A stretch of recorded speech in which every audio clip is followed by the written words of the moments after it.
when the moon shall have faded from the sky.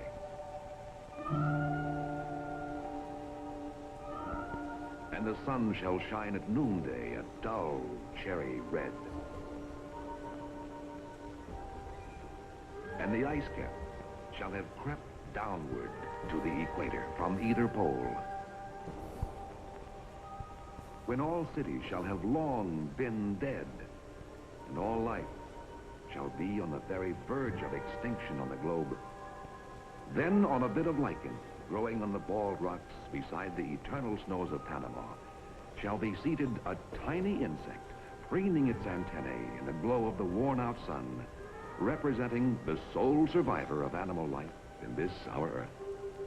Melancholy Bug. It could happen. After all, the odds favor the bug over man by at least 500,000 to 1. My mother was the kindest person you ever met in your whole life. She was just the kindest, most generous, most selfless person you ever want to meet. And to her, every living human thing deserved to live. So when we moved into her last apartment, which she lived in also for maybe 40 years, it was filled with cockroaches, even though it was the fanciest building we ever lived in. It was filled with cockroaches, and we would go around stomping them, and my mother would go around telling us to stop, that they had a right to live. And we couldn't convince her that the cockroaches didn't have a right to live, that they was destroying our lives. She never mentioned it, never. My mom never let us look at the numbers, but I knew that they were always there. We learned most of the information after they died by calling their friends and looking up, different, like in Yad Vashem, and, going to different people and locations. But once we did find out from a friend of hers, and I once casually in the kitchen, very casually, said to my mother, offhand, "What was your daughter's name, Mom?" And she looked at me and she said, "Nellie." And that was the only time that it was ever brought up. And I didn't have the nerve to say anything else.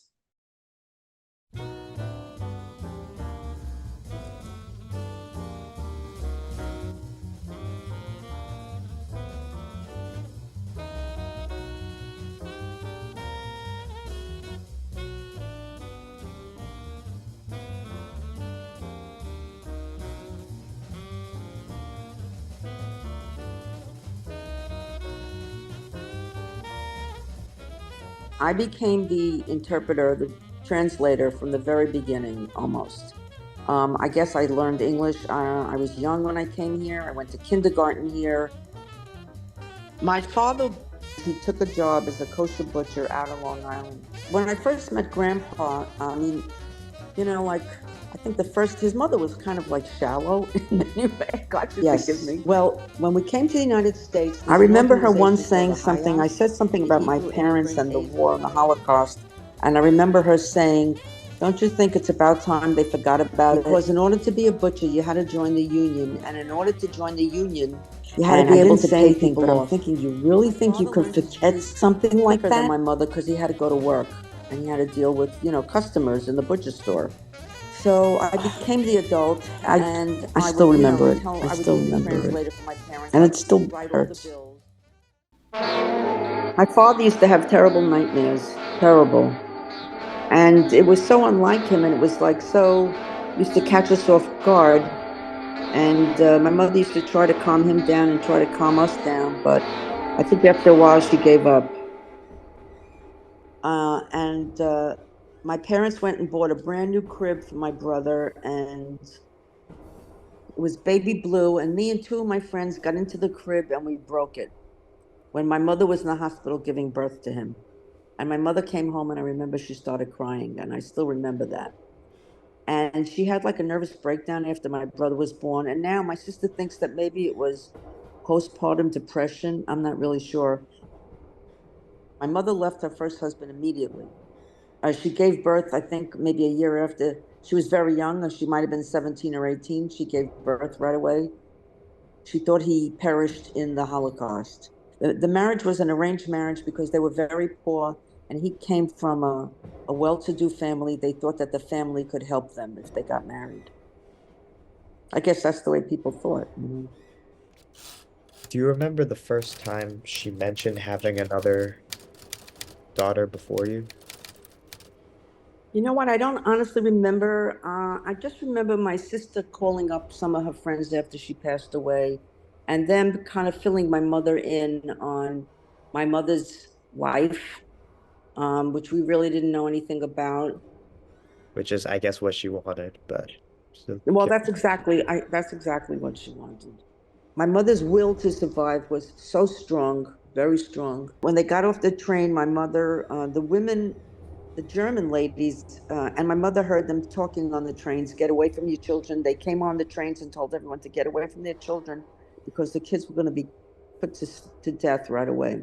So my mother had enough nerve to move away from her family and the children and her daughter, who must have been about 2 at the time or whatever, maybe more, and to not get off the train with them. Well, your grandpa and I visited Auschwitz when my mother was alive, and she was very much against it. I guess she thought we would be traumatized, which of course you are when you go. And I don't know. I guess she didn't want us questioning too much, and she didn't want to think about it. You know, don't forget, they spent their whole lives putting all of this out of their memories, trying very hard to never think about it and to go forward.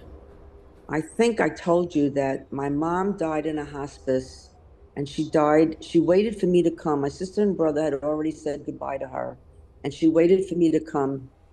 And she was lying there and she passed away. And the minute she passed away, and I told her I loved her, I ran and wrote down the numbers on her arm because she would never let us look at those numbers on her arm. My mother used to call an ambulance every day. Every time she had anything, any twitch, she would call an ambulance because she felt in the hospital they would save her. So it got to the point of ridiculousness. She was, you know, constantly calling ambulances, and she would call a Hebrew ambulance, and they knew her. They would come in and they would go, "Hi, Molly," and they would take her in the ambulance. And then one of my friends said to me, she said, "You know, Syosset Hospital has a psychiatric ward on top of the hospital. Why don't you have them take her to the Syosset Hospital and have her admitted to the psychiatric ward upstairs?"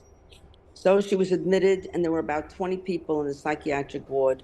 And the way it was that once you had breakfast and you left your room, you're not allowed to go back. All the 20 people would sit in this large room, and I guess with a therapist, and they would all discuss their problems and everything else, you know. They knew nothing about any place. There, I remember he was a young, handsome boy, and he was there because he was, and his parents were well to do. He was gay, and his parents could not accept it. And they drove him to this you know, he ended up in this place because his parents could not accept the fact that he was gay. But anyway, within a very short time, everybody was telling my mother their problems, and everybody was calling my mommy, my mother, grandma. And everybody you could tell had affection for her because she was just such an understanding, affectionate, kind person. She was not judgmental. She she was just kind and generous and the way you would want the whole world to be. You would want everybody to be that way. And when Jude was born, Joanne's mom, Tina, Gigi, and my mother were fighting over holding Jude. Who's going to hold him now? They both wanted to hold him. So my father was gone already at that point. He had died already at that point.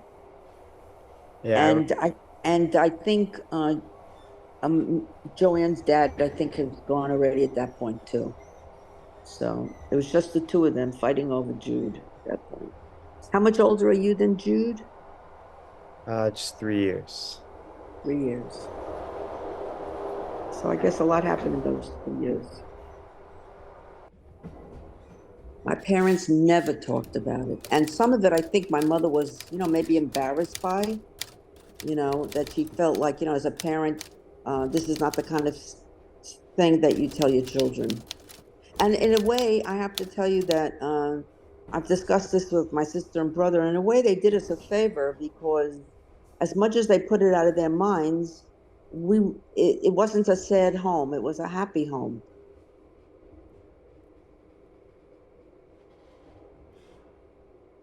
I once casually in the kitchen, very casually, said to my mother, offhand, "What was your daughter's name, Mom?" And she looked at me and she said, "Nellie." And that was the only time that it was ever brought up.